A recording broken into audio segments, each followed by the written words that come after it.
massa del micro. D'acord. Que llavors no se sent. Acosta't si vols. Sí, molt bé.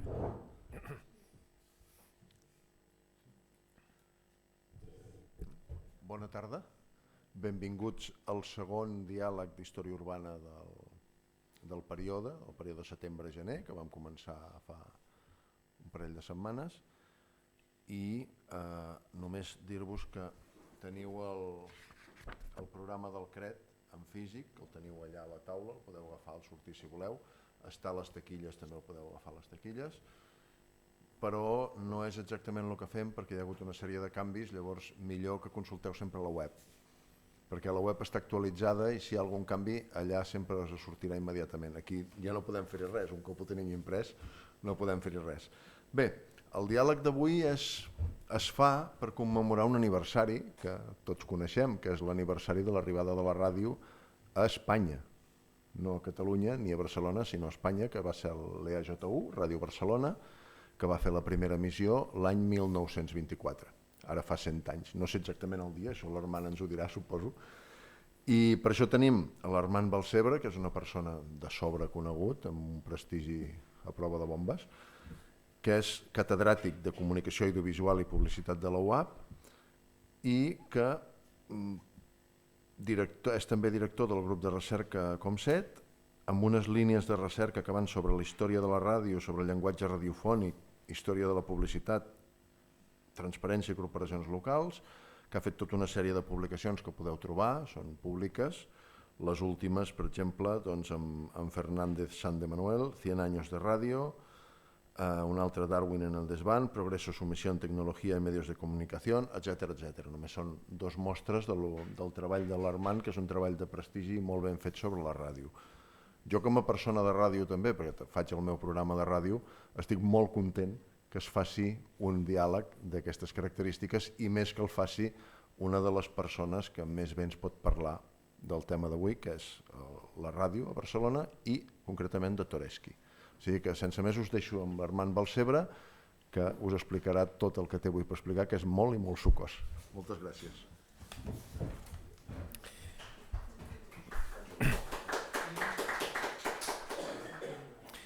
Moltes gràcies, Quim, per la presentació. Moltes gràcies al Museu d'Història de la ciutat de Barcelona per haver pensat en mi, per haver-me convidat i tenir l'oportunitat de parlar d'allò que sempre m'ha interessat. És el tema amb el que porto estudiant des de fa molts anys. I també gràcies a vostès per estar aquí, perquè sense vostès no hi hauria conferència. Per tant, moltes gràcies. La història de la ràdio m'ha permès, al llarg dels anys, aprofundir també en la història social, cultural, política, en aquest cas de la ciutat de Barcelona i de Catalunya. És a dir, és com un pretext per entrar en altres coses que no són solament la història de la ràdio. I per això la conferència la vaig titular així, Barcelona, perquè parlem de Barcelona, de la ràdio, i d'un dels locutors que va tenir més rellevància en el període que estem acotant, que és Toreschi. Crec que el període en el que hem de situar aquesta xerrada és realment fascinant. És entre les dues expos universals. La Expo Universal del 1888 i la Expo Universal del 1929. És quan Barcelona entra en la modernitat. Modernitat de les arts escèniques, cinema, teatre, amb dos grans pioners com Fructuós Gelabert o Adrià Gual. Adrià Gual, el 1898, crea el seu teatre íntim, una manera diferent, experimental, innovadora d'entendre el teatre i la dramatúrgia escènica. Després, a partir d'una obra d'ell molt notòria, que era el misteri de dolor, doncs farà una pel·lícula el 1914, és a dir, és una persona que cavalca entre el teatre i el cinema, i després, aquell any, 1914, Gual acabarà dirigint 8 pel·lícules. És una persona pionera en el món del cinema mut, està clar. Gual tindrà molta importància en la història de la ràdio també perquè acabarà sent el director del radioteatre d'obres en català durant els anys 30. Adrià Gual ja havia tingut una certa experiència en el món sonor com a director dels espectacles audiovisuals que es feien a la Sala Mercè a les Rambles de Barcelona, on la gent de la meva generació va conèixer un cinema infantil que es deia Atlántico. Allà hi havia una sala on es feien projeccions intentant fer un treball interdisciplinari entre les diferents arts escèniques i on es va també treballar amb la figura de l'explicador. L'explicador era aquella persona que comentava algunes de les pel·lícules del cinema mut, que és una mena de, avant la lettre, el que era una figura prehistòrica del que després coneixerem com l'actor de doblatge. És a dir que tenim un Adrià Gual que té realment una transcendència important en el món de les arts escèniques que permet que Barcelona entri a la modernitat com altres, com Fructuós Gelabert, i que després aterrarà en el món de la ràdio. També Barcelona entra en el que diríem la modernitat tecnològica. Hi ha uns avenços científics importants que tenen com a seu la ciutat de Barcelona. No és casual que Albert Einstein estigui una setmana l'any 23 a Barcelona, invitat pel físic matemàtic català Esteve Terrades, i que s'allotgés al Hotel Colón.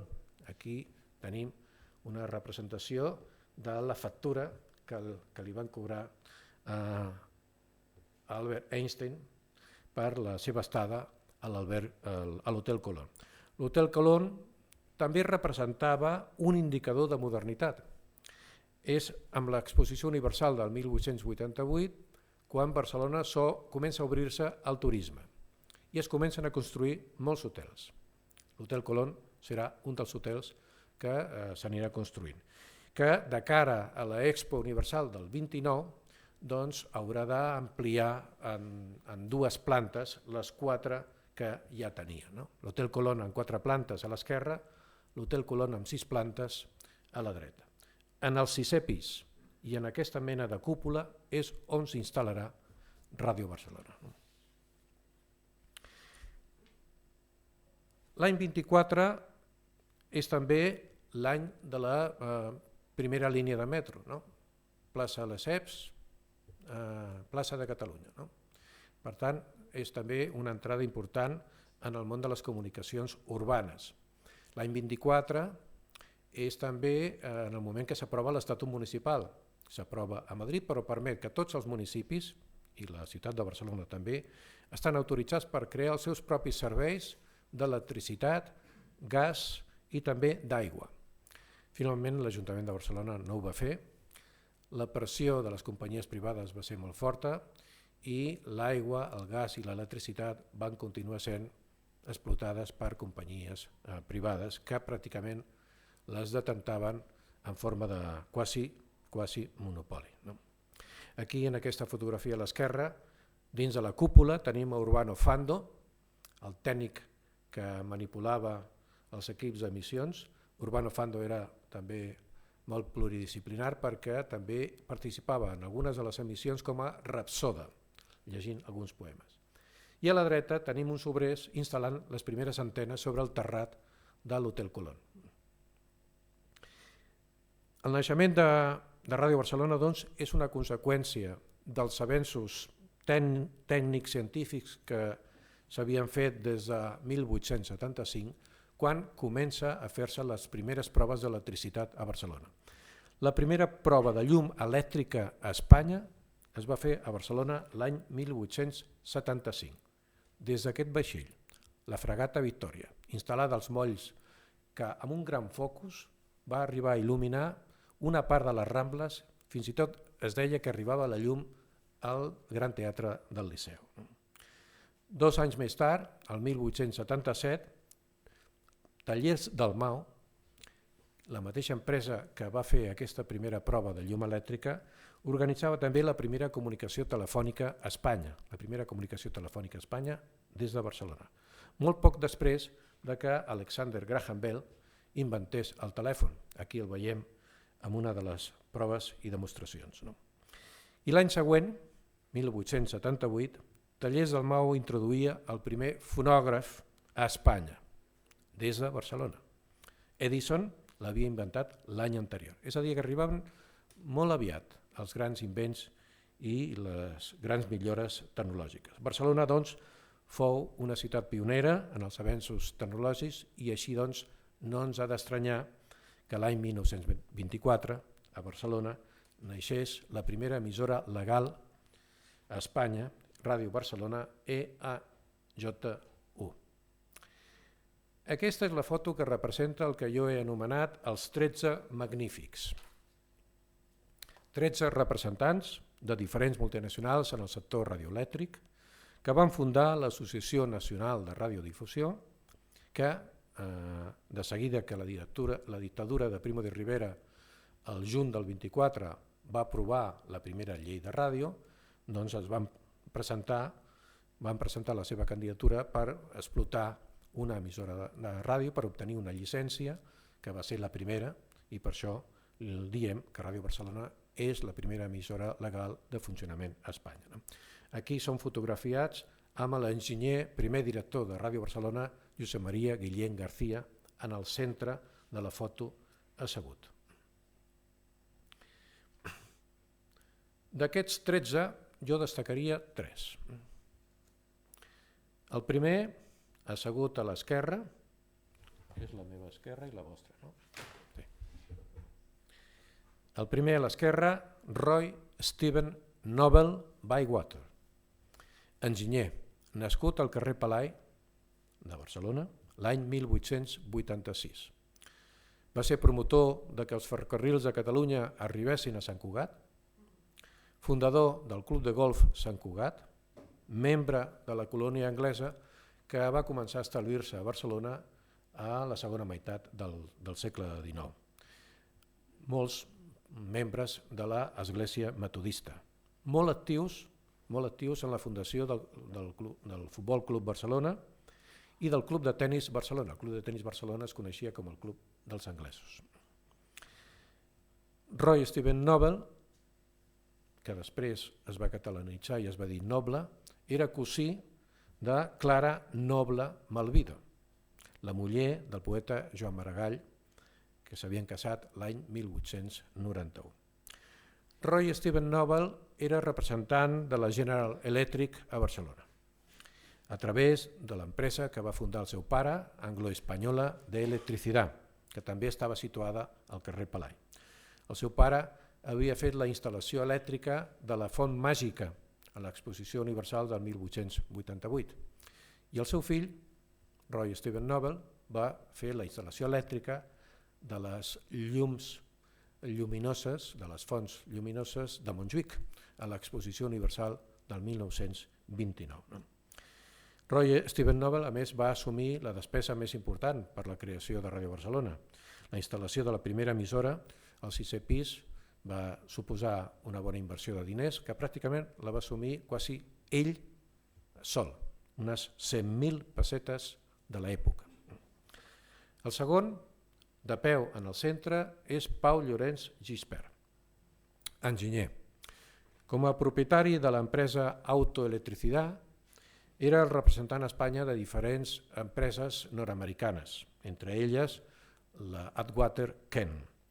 Havia nascut a Sant Feliu de Guíxols i tenia molts contactes amb empresaris britànics gràcies a l'empresa familiar del Suro, que li permetien viatges constants al Regne Unit i entrar en contacte amb un altre món diferent al que aleshores hi havia a Espanya.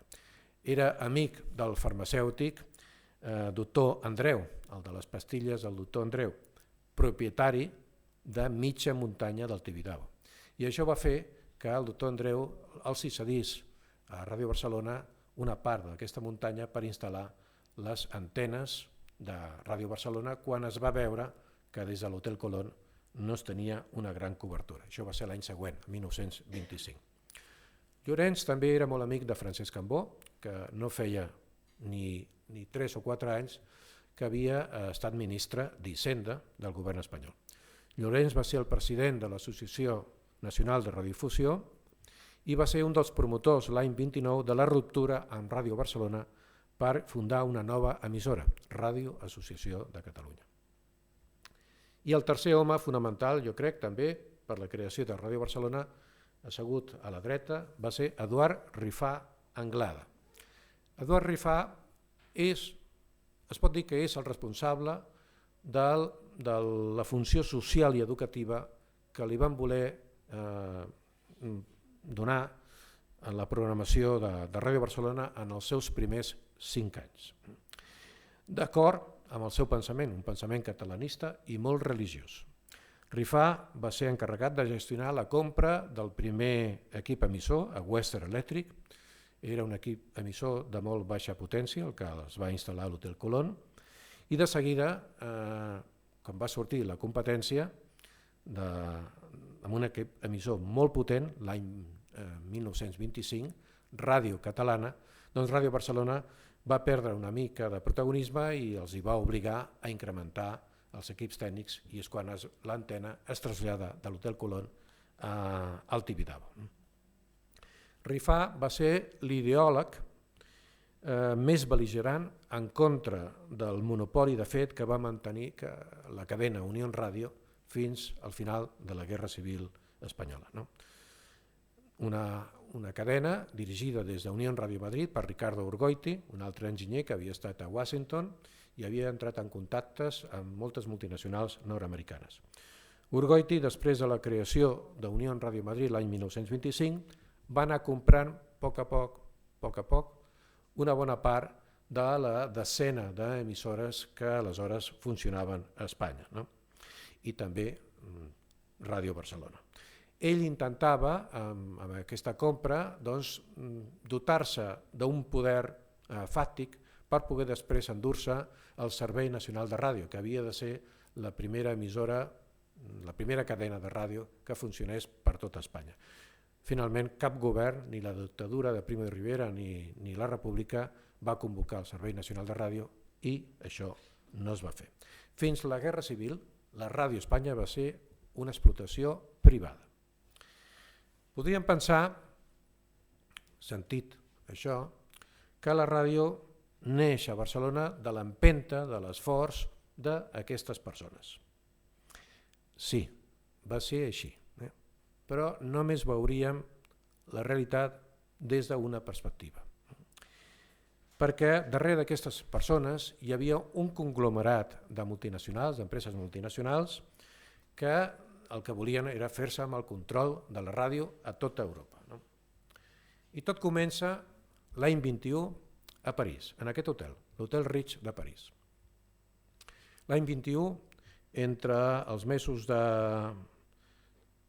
d'agost i setembre, es reuneixen els 4 grans representants de les multinacionals que aleshores controlaven el sector radioelèctric a tot el món. D'una banda, la RCA, vinculada a General Electric, la Westinghouse i la AT&T. D'una altra banda, el grup britànic Marconi. En tercer lloc, la francesa Companyia General de Telegrafia Sense Fils. I, en quart lloc, la alemanya Telefunken. Aquests el que van fer és negociar realment com es repartien sense grans polítiques d'agressió entre uns i els altres, com es repartien el pastís de la ràdio a Europa. I fruit d'aquest pacte neixen l'any 1922 les 2 primeres emissores a Europa.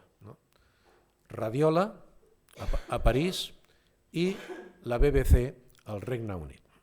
Sí, recordem que la BBC britànica, que sempre hem cregut que era una ràdio pública, als seus primers 4 anys va ser una empresa privada, controlada per aquestes multinacionals. És a dir, darrere de Radiola i la BBC estaven els mateixos interessos econòmics que hi havia darrere d'Unió Ràdio Madrid i de Ràdio Barcelona. La referència de la BBC, que va néixer el 14 de novembre de 1922, va ser molt important pels fundadors de Ràdio Barcelona perquè van fer que la inauguració oficial fos el 14 de novembre de 1924. Va ser un model de referència al qual es volia afegir.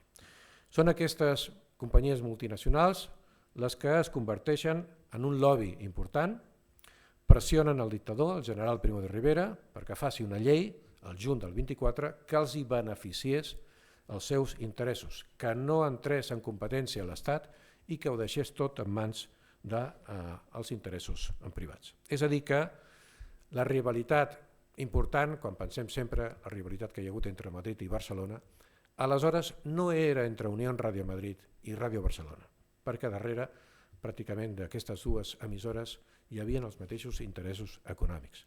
La rivalitat més gran va ser entre Ràdio Barcelona i Ràdio Catalana. Ràdio Catalana neix uns mesos més tard, el 1925, propietat de la família Heusch, que eren els propietaris de Perles Majòrica, amb una fàbrica a Manacor i l'altra al carrer Provença de Barcelona. Va ser el mateix senyor Rifà, de les últimes coses que va fer com a dirigent de Ràdio Barcelona el 1929, abans d'anar-se'n i fundar Ràdio Associació de Catalunya, va ser el mateix senyor Rifà qui es va encarregar per ordre d'Unió Ràdio Madrid de comprar Ràdio Catalana el 1929 per després, l'any següent, tancar-la. Era una de les estratègies que seguia Ricardo Urgoiti. Comprem la competència i després l'anul·lem. Però potser el problema més important que va tenir Ràdio Barcelona en els seus primers anys, causa, jo crec, d'una crisi financera important i de que haguessin d'acceptar la fusió amb Unió Ràdio Madrid, va ser el fet de néixer amb un model de programació molt elitista, molt poc popular. Aquesta és la portada de la revista d'ací i d'allà del gener del 1925. Feia un mes i escaig que Ràdio Barcelona funcionava. I és una portada que ho diu tot.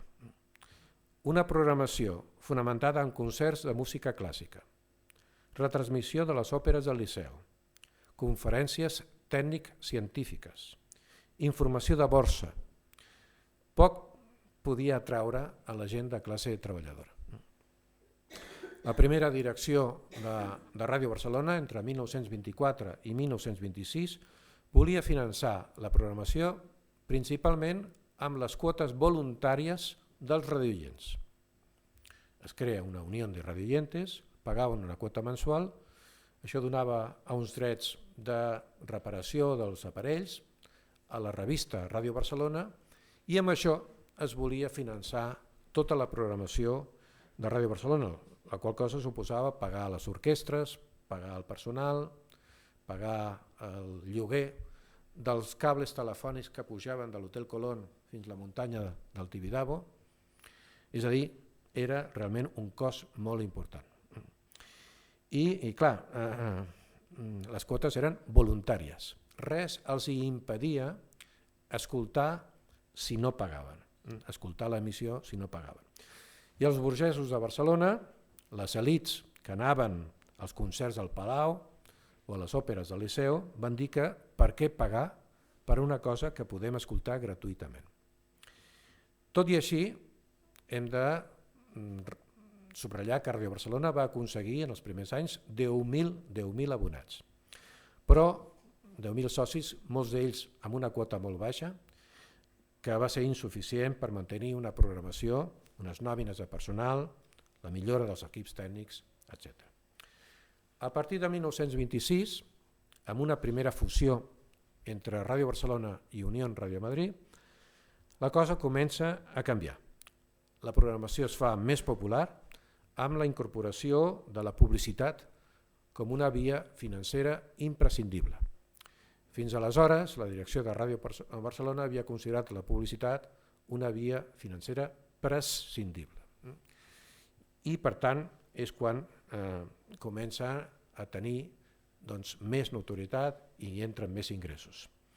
I un dels màxims exponents d'aquestes dues coses, una programació més popular i la publicitat com a suport financer, va ser l'actor transformista, ventríloco, locutor de ràdio, cantant de sarsuela, Josep Torres Vilata, conegut com a Toreschi. Toreschi acabava de fer els 55 anys, quan s'incorpora a Ràdio Barcelona el novembre de 1924. El primer locutor era Rafael del Caño, del qual sabem poca cosa. El 1926 deixa Ràdio Barcelona. I Toreschi entra al novembre de 1924 no com a locutor de l'emissora.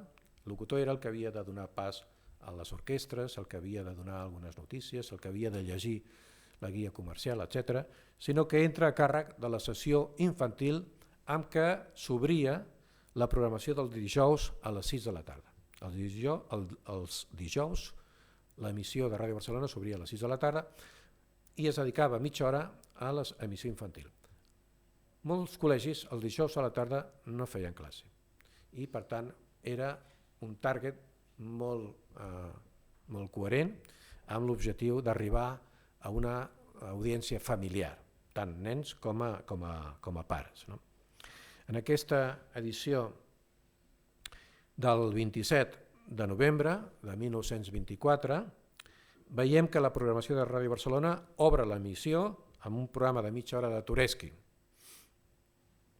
El cuplé cómico El Grano, un maestro en el colegio con sus niños, on Toreschi feia totes les veus, el mestre i els nens. El cuplé Los gatos, un relat cantat i parlat que es deia Un poeta sacristán. El cuplé Se murió el burro, etc.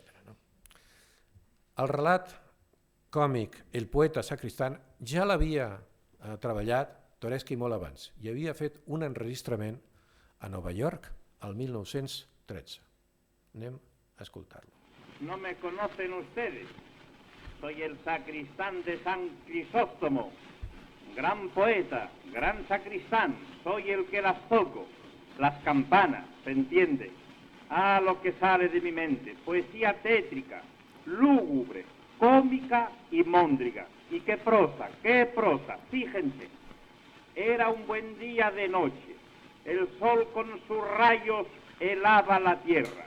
Yo solo con dos de mis compañeros caminábamos sentados a una piedra de madera. Al reflejo de una vela apagada, divisamos el cadáver de un ser viviente y echando mano a mi cuchillo que no tenía hoja ni mango, le di 2 terribles puñaladas. El cadáver me contestó: ¡ay, sinvergüenzón, me has matado a traición! ¿Qué tal? Ahora fíjense en la poesía, nada. Creyendo a Ana María que sentía un amor que no sentía, lloraba y más lloraba porque aquel que ella amaba no la amaba. Por esto Ana María o Mariana, como al caro lector le dé la gana, sufría y más sufría, cual la alondra que pilla o que no pilla. De dolor se murió, pobre María, a no haber sido así, viva estaría.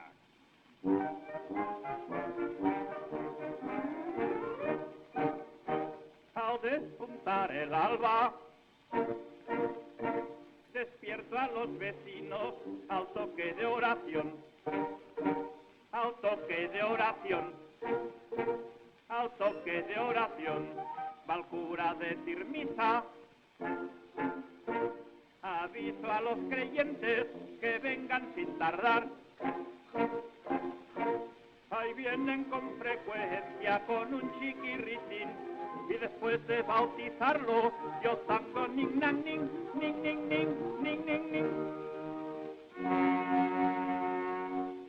Se muere uno en el pueblo,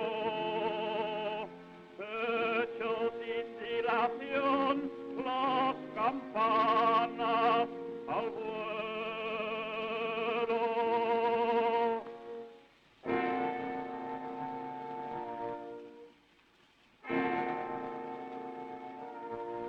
Por Navidad y Corpus, por Pascua y Asunción, me pegan repicando, nan, nan, nan, y así todos los días cumplo mi obligación. subiéndome a la torre, tocando ning nang nang nang nang nang nang nang nang nang nang ning nang ning nang.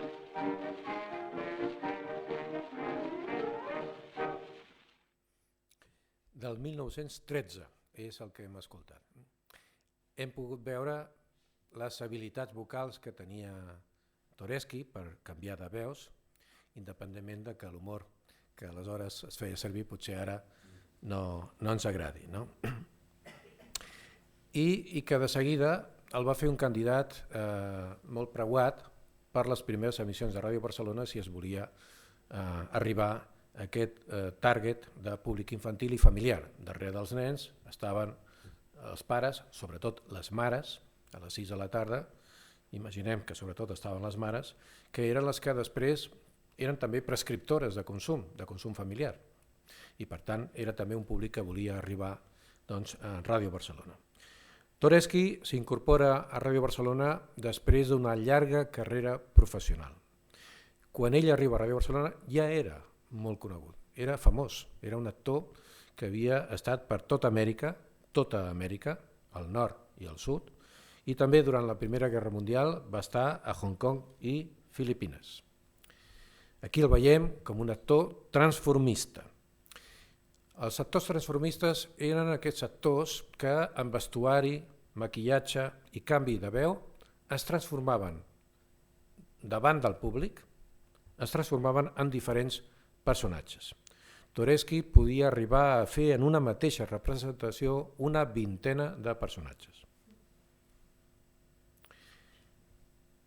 1 d'octubre de 1869, diu aquest diari de Barcelona. Doncs en aquesta data és quan va néixer Toresky. Toresky neix a Barcelona l'1 d'octubre de 1869, un any després de produir-se l'anomenada Revolució de 1868, que és l'inici del que coneixem com a sexenni democràtic, no? Destronament i exili de la reina Isabel II, govern provisional del general Prim, monarquia democràtica d'Amadeo de Savoia i després la Primera República, la efímera Primera República. Toresky neix al carrer del Carme 74 i l'1 d'octubre de 1869 potser encara amb les barricades que es van aixecar al carrer del Carme uns dies abans com a conseqüència d'una insurrecció republicana en contra de la Constitució que Prim havia aprovat després a Madrid, després de les eleccions que es van fer a principis d'any, on van guanyar els conservadors. No?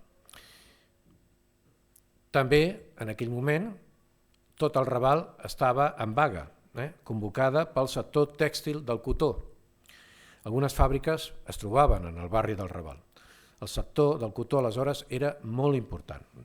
Dels 55.000 obrers que es deia que hi havia a Barcelona, 21.000 treballaven en el sector del cotó. Fixeu-vos, doncs, estem parlant de l'any 1869. És a dir, que Toresky neix en una Barcelona realment convulsa, agitada, volcànica, diria jo.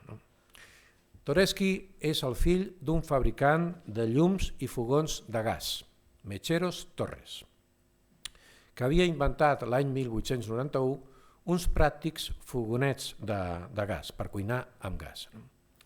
En una botiga, al número 3 de la Rambla dels Estudis, més o menys per on està ara la Cruïlla amb el carrer Pintor Fortuny. I en aquesta botiga va treballar Toresky durant 22 anys.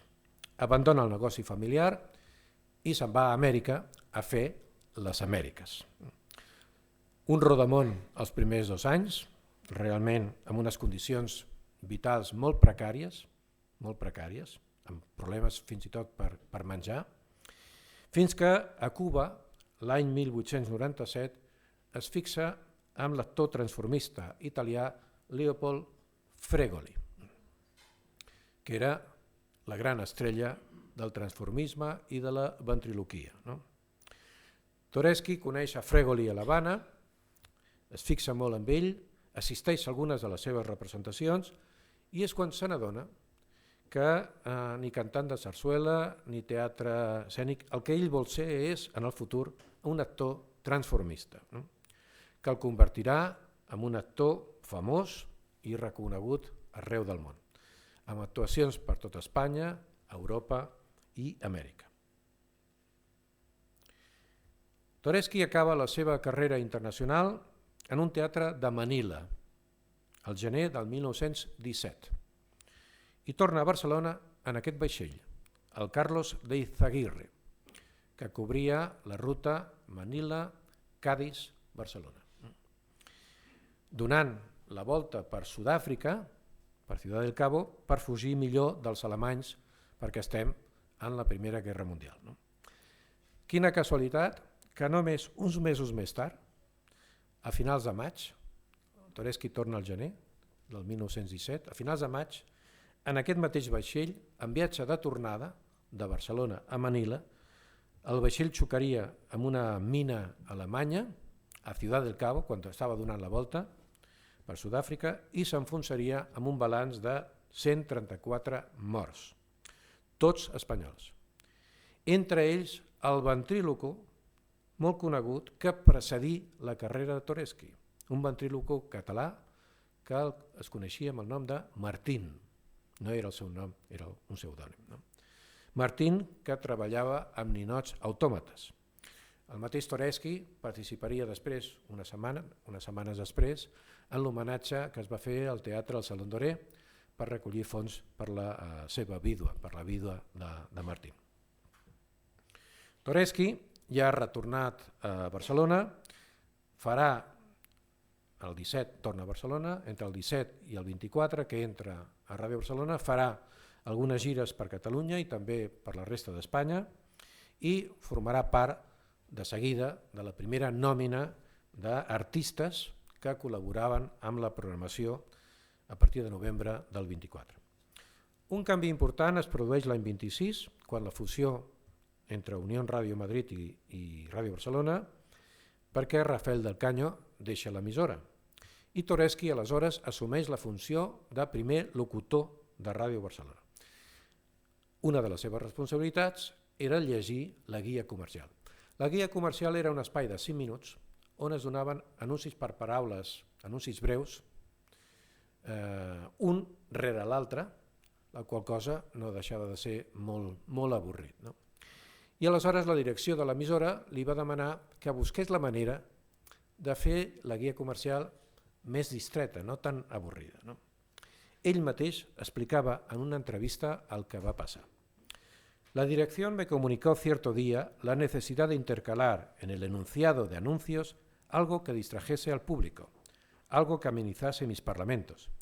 Y yo me di en estudiar qué podría ser este algo. Y una tarde, entre anuncio y anuncio, surgió una voz de niño, el niño del portero de la emisora, que me pedía unos mixtos para su papá. Al poco rato, la voz volvía a pedirme papel de fumar. Más tarde era tabaco. Y al final era yo quien le contestaba, dile a tu padre que si quiere que fume yo y así le ahorro el trabajo. Este era el primer chiste y la primera aparición d'Emilio. Aquest nen no es va dir Emilio al principi, sinó Pepito, però de seguida va veure que això de Pepito no anava bé i el va canviar a Emilio. Escoltem un fragment del diàleg entre Toreschi i Emilio.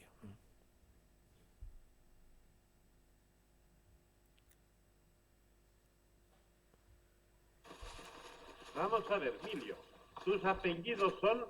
Emilio, Cap de Piñol y Yuquet. Cuéntame algo de tu infancia. Verá, desde los 4 días de haber nacido hasta ahora he tenido el charampión, escarlatina, viruela negra, blanca, amarilla, viruela de todos los colores. Pobre muchacho. Papera, salpullido, moquillo, erisipela, la papida, Como las gallinas, tifus, calenturas, el bronco, como los perros. 84 indigestiones, 180 caídas y 180 resbalones. Me he agarrado 100 veces y me ha tocado el perder 200 veces. ¿Cómo es posible? Al llegar a mi casa, mi mamá me daba con el mango de la escoba. Muy bien hecho, adelante. He sido una enciclopedia médico-quirúrgica infantil. Palabras del último curandero que me curó. Pobre Emilio. Ya puede bien decirlo, ya entré en el colegio hace 2 años. Allí no me entraban los números ni me salían las cuentas. Y hace un mes salí de ellos. Mal hecho. Sí. Salí del colegio con la cabeza llena de chichones, Pobrecito. las manos negras de tanto palmetazo. Y mis brazos y rodillas parecían el Vaticano. ¿Ah? Sí, todo eran cardenales. ¿Y por qué? Mire, los brazos de pellizcos y los genollos, las rodillas de estar siempre arrodillado. Habla bien el castellano, niño. Ya lo pruebo, hombre. Bien has padecido. Salí a la calle todo yo lleno de adjetivos calificativos, como burro, caballo, bestia, animal, estúpido, elefante. Y un día, ¡ay, esgarrífese! El maestro me llamó rinoceronte. Oh, rinoceronte. Oh. Sí, ya ve yo el milio rinoceronte. Basta de este color. Me levanté, agarré el globo terráqueo de la mesa del maestro y ¡pum!, la tiro a la cabeza del ayudante. Le hiciste daño. Ya lo creo. Le puse las narices a la virule. Lo que me pesó es que aquel globo terráqueo no fuera de tamaño natural. ¿Y pudiste escapar? Sí, señor. Agarré el puntero y repartiendo punterazos a todos los chiquillos. Después agarré la botella grande de tinta y arrocé la cabeza y las caras y las manos de todos los pequeños, parecían negritos. y a casa. Ya le digo que había para mojar pan y alquilar sillas. ¿Qué quiere decir eso? Sí, hombre, muy apa y alquilar sillas. Vaya. Parecía una película. ¿Y después qué? Busqué un empleo de botones y no salía. ¿Y qué? Y me dije, pues ahora haré que salga lo que quiera. Y me salió un grano en el cogote que por poco me reviento. Pobrecito.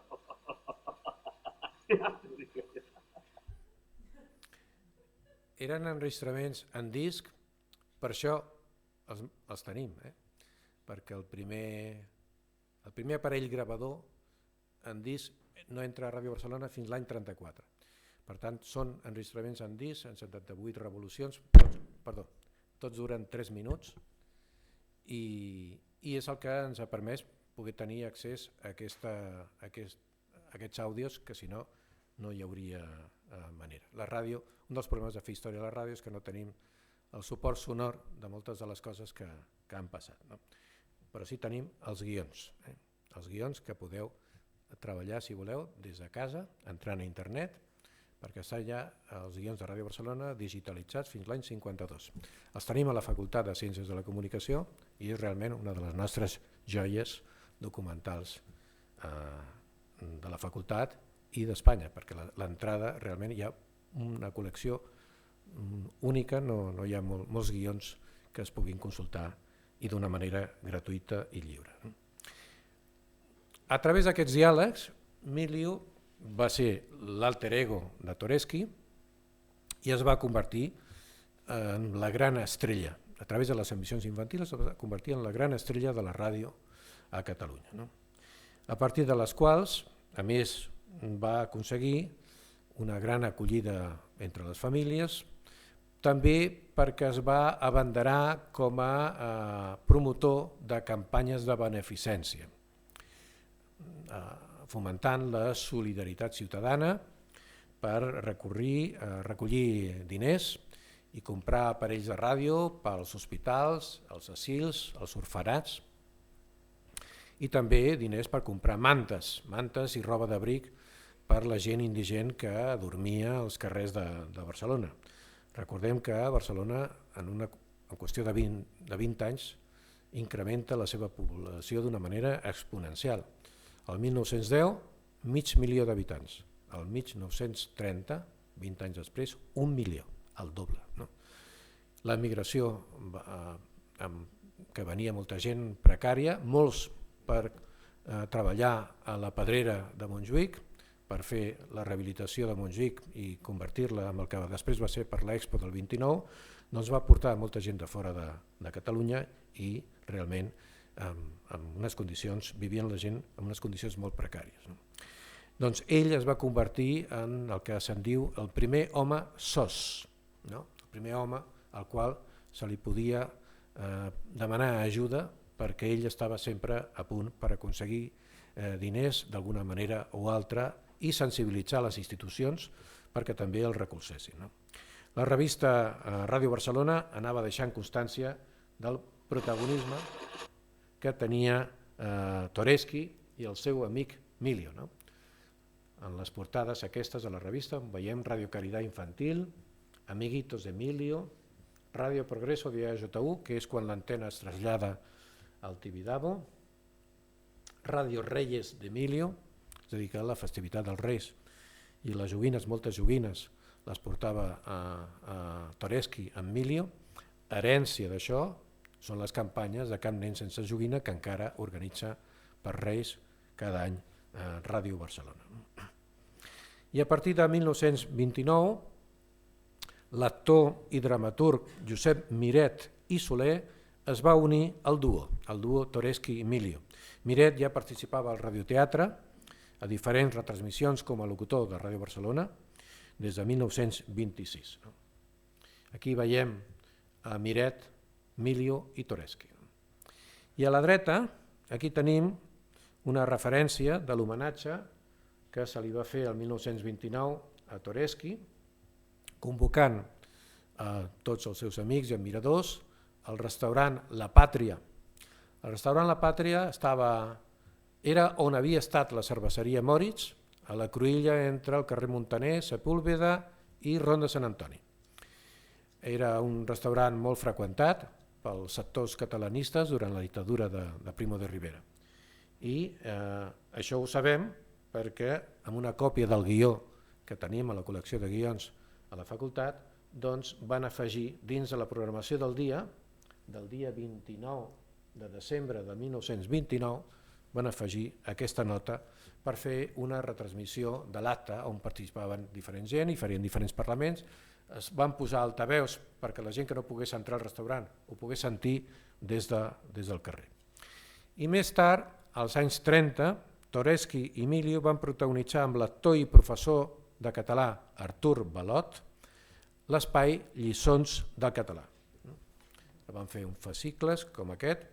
Balot havia accedit a l'oficina d'ensenyament de català per correspondència de la Generalitat, però anys enrere Balot era un dels explicadors de la Sala Mercè, era dels que es posava darrere la cortina i anava comentant les pel·lícules de cinema mut que es feia. Era una persona amb una bona veu i que ja tenia experiència com a locutor. Aquests són alguns dels fascicles que després es van editar de les lliçons de català. Durant els anys 30, en República, l'èxit comunicatiu que va aconseguir Ràdio Barcelona amb les campanyes benèfiques d'Emilio i Toreschi li va suposar un gran suport popular. I l'any 1934, Ràdio Barcelona inaugurava uns nous estudis. Aquí tenim el president Lluís Companys a la inauguració d'aquests estudis al carrer Casp número 12, l'any 34. Ràdio Barcelona ara està al carrer Casp número 6, però fins l'any 52 va estar al carrer Casp número 12, just al costat, a l'altre costat del Cinema Teatre Tívoli. Com reflecteix aquesta portada. El mateix Companys, en aquell mateix any, 1934, li lliuraria a Toreschi la Gran Creu de Beneficència que li va concedir el govern de la República que aleshores presidia Alejandro Lerroux. I arribem a l'any 1937, any de la seva mort, en plena Guerra Civil, un dia després que acabés la setmana dels Fets de Maig.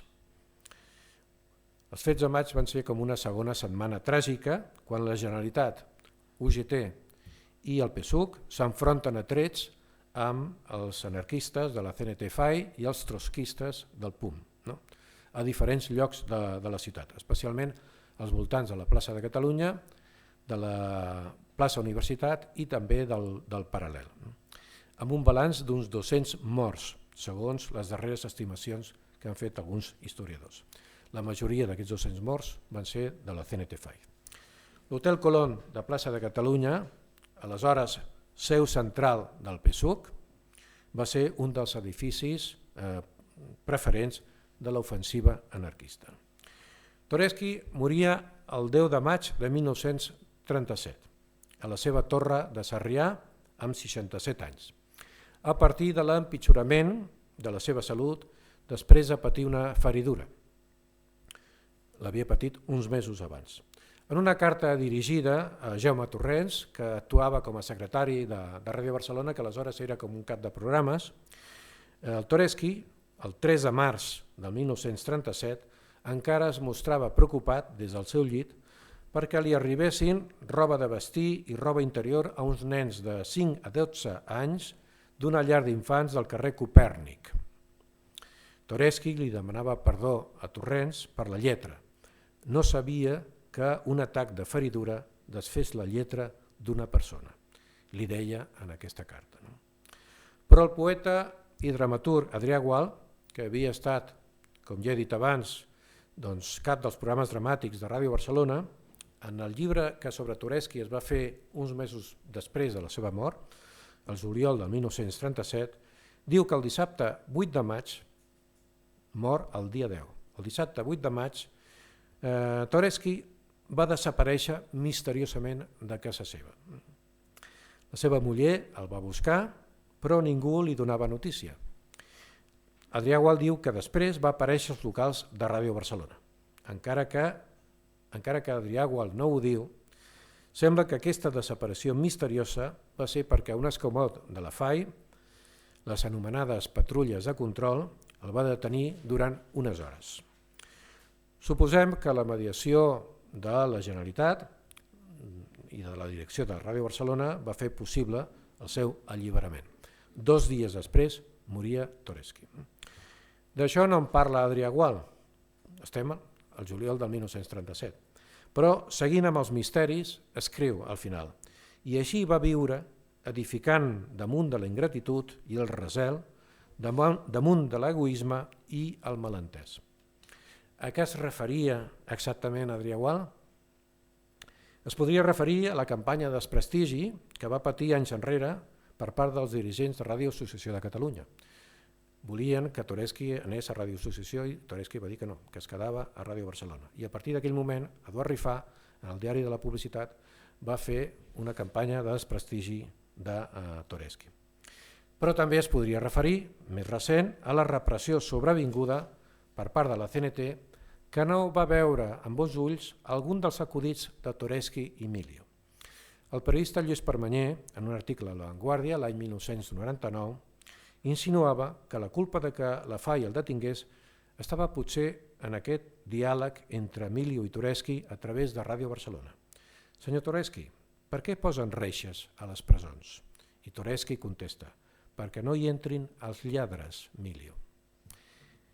El seu funeral, caminant pels carrers de Sarrià fins la seu de l'Ajuntament del districte, va ser seguit per molta gent. Aquesta és una de les moltes fotografies. Aquesta és de Pérez de Rozas, però després, sobretot Merletti, a l'arxiu que tenim de la Diputació a l'Escola Industrial, hi ha altres tan bones com aquesta. En aquesta foto davant de l'Ajuntament de Sarrià podem veure el fèretre i la concentració de gent en l'últim adeu a Toreschi. I una de les capçaleres de la concentració, amb els delegats de Ràdio Barcelona, de Ràdio Associació, el director general de Radiodifusió, el senyor Fontbernat,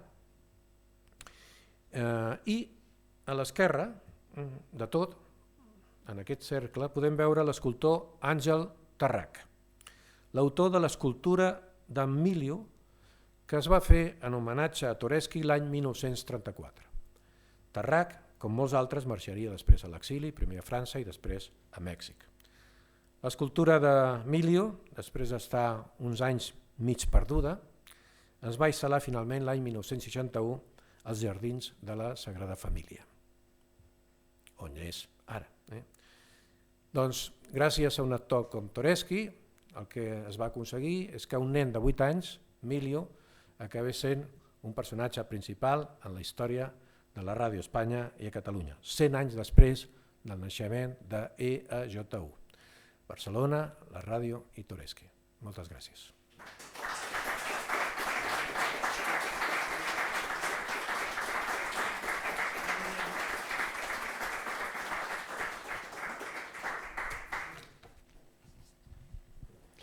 Gràcies. Gràcies, Armand, una conferència excepcional. Gràcies a tu. I molt, molt interessant, i sobretot perquè la ràdio, crec que de tots els que estem aquí no hi ha ningú que no tingui edat que la ràdio hagi sigut una part important de la seva vida. O sigui que a partir d'ara obrim torn de preguntes, el que li vulgueu dir ell contestarà amablement. Hola.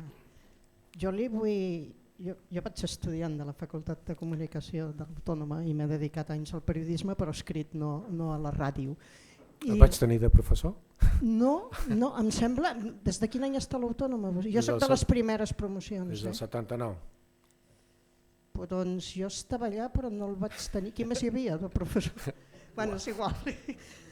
Bueno, jo recordo que sent encara adolescent una nena havia anat al programa Radioscop del Salvador Escamilla i a l'estudi on el feien es deia Estudi Toreschi, però jo no sabia qui era el Toreschi, vull dir que li agraeixo profundament. I després només un comentari, m'ha fet molta gràcia una de les gravacions que hem escoltat, que el Miliu diu allò d'Alquilar Arcilles, ostres, uns anys després la Trinca va fer una cançó d'això. Vull dir que potser ja no era tan nou, no? Lo de la Trinca ha sigut excepcional, gràcies per les gravacions i per tot, i pel coneixement. Quan jo vaig entrar a Ràdio Barcelona l'any 74, tampoc sabia qui era Toreschi i treballava a l'estudi Toreschi. Jo portava la producció i els guions d'un programa que aleshores era molt escoltat, el programa Directo, un programa de debat al migdia de Joan Castelló Rovira. I estava cada dia a l'estudi Toreschi. I a partir d'aquí, preguntant, doncs em vaig assabentar de realment qui era Toreschi. Sí. Una qüestió. Ha comentat que la programació inicial de Ràdio Barcelona era molt elitista. Val? Clar, aviam, jo tinc l'experiència només de la meva àvia, però la meva àvia, quan es va divorciar el 34, la primera cosa que va fer va ser tornar a la ràdio que estava comprant a terminis. O sigui que clar, realment la classe treballadora accés a terminals de ràdio era molt estrany i molt rar. O sigui, realment el públic al qual s'estava adreçant, entenc jo, era gent amb possibles per comprar-se una ràdio que era un element molt car de les defenses domèstica, no?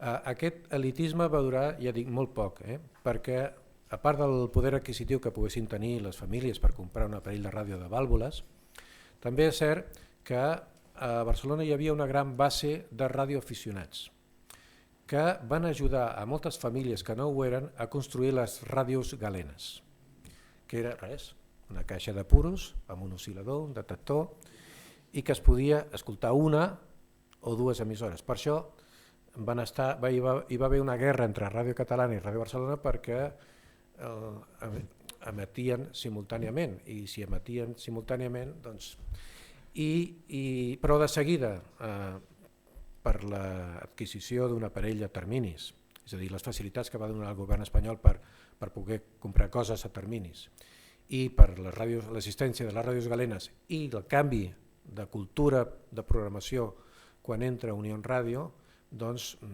es va eixamplar molt la base popular de la programació.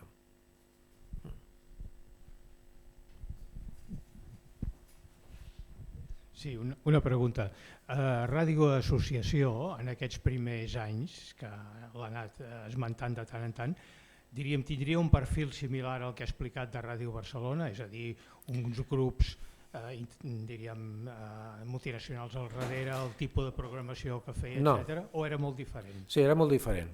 Ràdio Associació intenta postular-se com una ràdio més catalana, en el sentit que és més independent dels sectors radioelèctrics, de les multinacionals, i també catalanista, en el sentit que hi havia darrere persones que pensaven que la programació de Ràdio Barcelona no era prou catalanista. I aquí Eduard Rifà va intervenir de manera... Però aquells prejudicis contra la publicitat es van esvair de seguida perquè la gran competència finalment que va tenir Ràdio Barcelona per la publicitat va ser Ràdio Associació de Catalunya, amb un departament de publicitat molt professional. Ells van començar a introduir d'una manera molt innovadora Ràdio Associació, els patrocinis. Els patrocinis de programes que va obligar també a Ràdio Barcelona a jugar amb aquesta fórmula, amb aquest format publicitari. El format publicitari de les mencions, començo el programa i dic qui està darrere, o de les guies comercials, de seguida va anar canviant, i gràcies a aquesta competència entre Ràdio Barcelona i Ràdio Associació va millorar molt la professionalitat. I després es disputaven els sectors, els primers sectors, es disputaven les orquestres, és a dir que realment la competència va ser molt bona. Jo des de sempre, des de petit, em feia molta gràcia i no sabeu mai què significa. Suposo que la primera lletra i el número sí, però EAJ-U, E deu ser Espanya, U la primera, però A i la J ho desconec.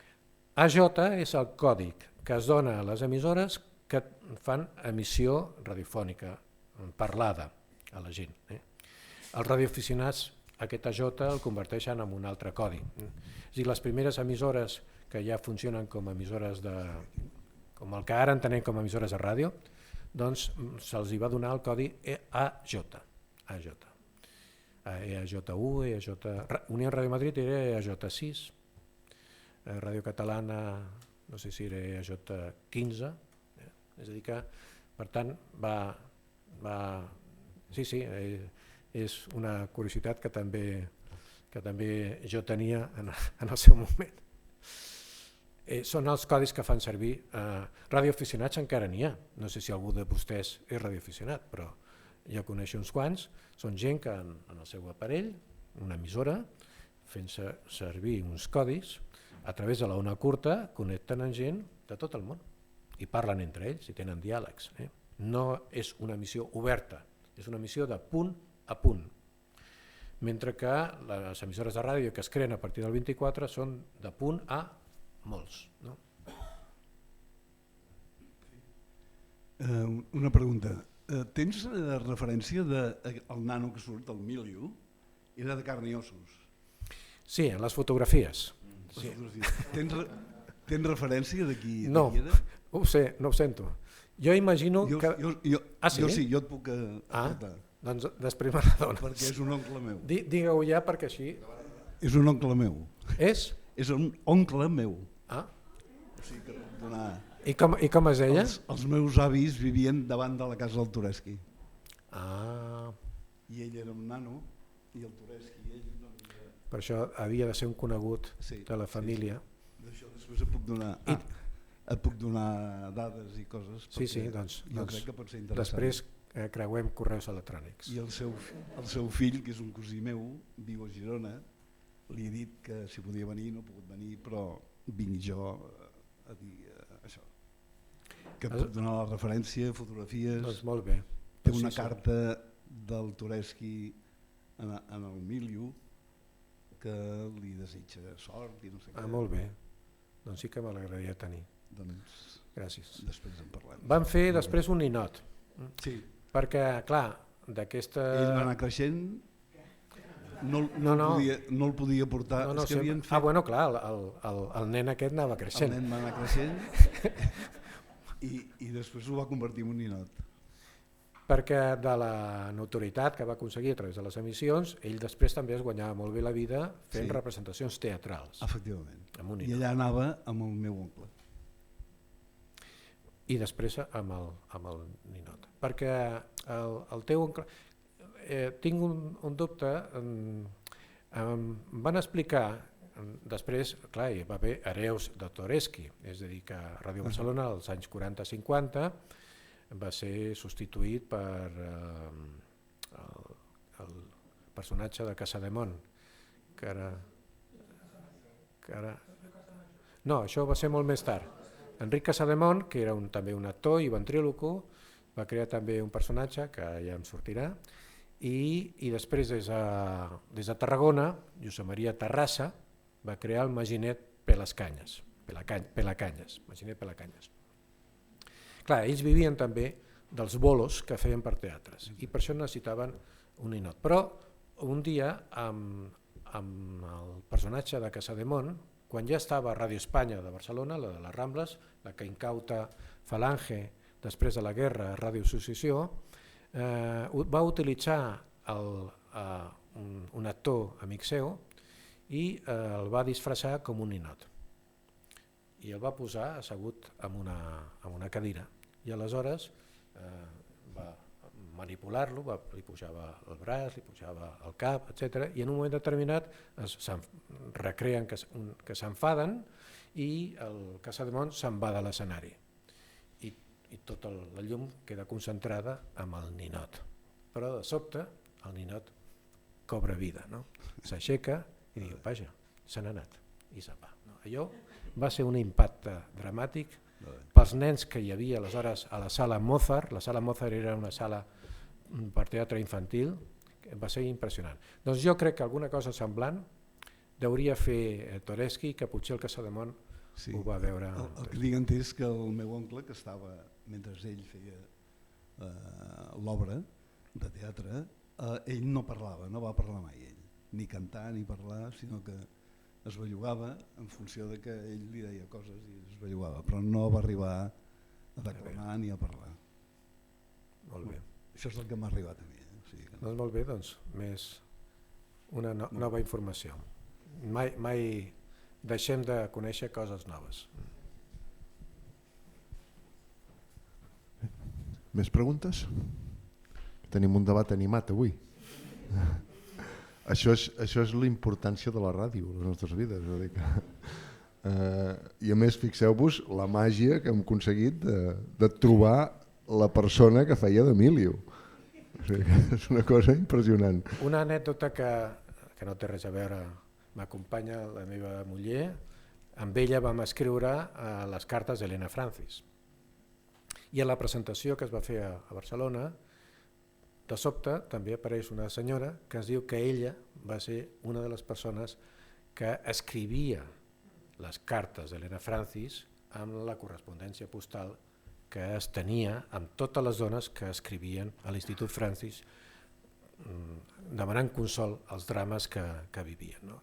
És a dir, que va ser la casualitat també d'un acte com aquest, en la presentació a l'Institut Català de la Dona, que realment de sobte vam conèixer a una persona que són fonts orals que nosaltres considerem imprescindibles perquè documents escrits ja és molt difícil a trobar, que aportin novetats i per tant doncs ara ja sabem qui era el nen que sortia a la foto, aquest nen, amb la gorra de mariner. A més és molt curiós perquè de tots els anys pioners de la ràdio, com va ser Toreschi i tota la gent que són els grans pioners de la ràdio, com ha dit l'Armand, no tenim documentació, no tenim àudios, no sabem exactament el que feien a no ser que siguin els guions, el qual és una mica sorprenent, no? Dius, la ràdio, que és el mitjà parlat per excel·lència, i no tenim res d'això. No hi havia gravacions, només es feia en directe i no es gravava absolutament res? Sí, exacte, tot era en directe. El 34, ja he dit, Ràdio Barcelona compra un aparell d'enregistrament discogràfic per fer proves i sobretot perquè en alguns programes que es feien en cadena a Madrid es gravessin algunes coses, però s'utilitzava excepcionalment. I el magnetofon no entra a Ràdio Barcelona fins l'any 48-49, és a dir, molt tard. I es fa servir també esporàdicament. No serà fins al 53-54 quan comencem ja a tenir algunes coses, que també podeu accedir amb elles perquè estan a la Biblioteca de Catalunya. Hi ha a la fonoteca, el servei de fonoteca de la Biblioteca de Catalunya, està tot l'arxiu sonor que Ràdio Barcelona els hi va cedir a la Biblioteca de Catalunya fa ja molts anys. I pots recórrer a l'àudio que t'interessi i demanar una còpia i pagar el preu que només val la còpia amb un CD. És a dir que, però clar, ja és molt tard. Aquesta és l'assignatura pendent que tenim respecte al cinema. Del cinema, fins i tot, de la primera entrada dels obrers a la fàbrica de Lyon dels germans Lumière, tenim un testimoni audiovisual, però de la ràdio, és a dir que és una de les coses lamentables. I després també les cintes eren molt cares i la gent deia no, hay que amortizar cintas, grabar encima. És a dir, que si es gravava alguna cosa, després es gravava a sobre i s'esborrava. No? És a dir, que és difícil.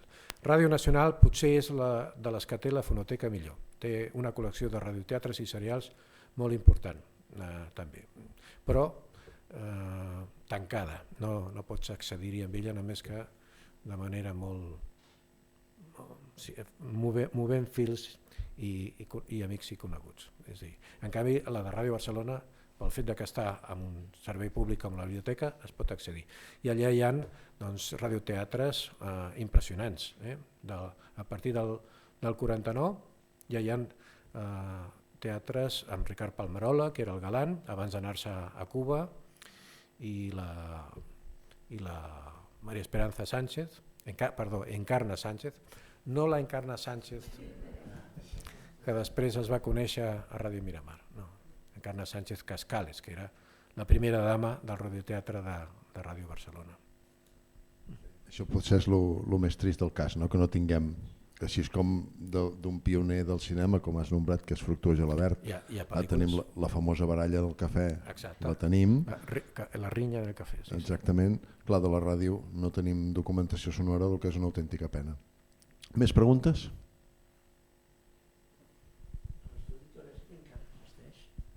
Digues? L'estudi Toreschi encara existeix? Sí.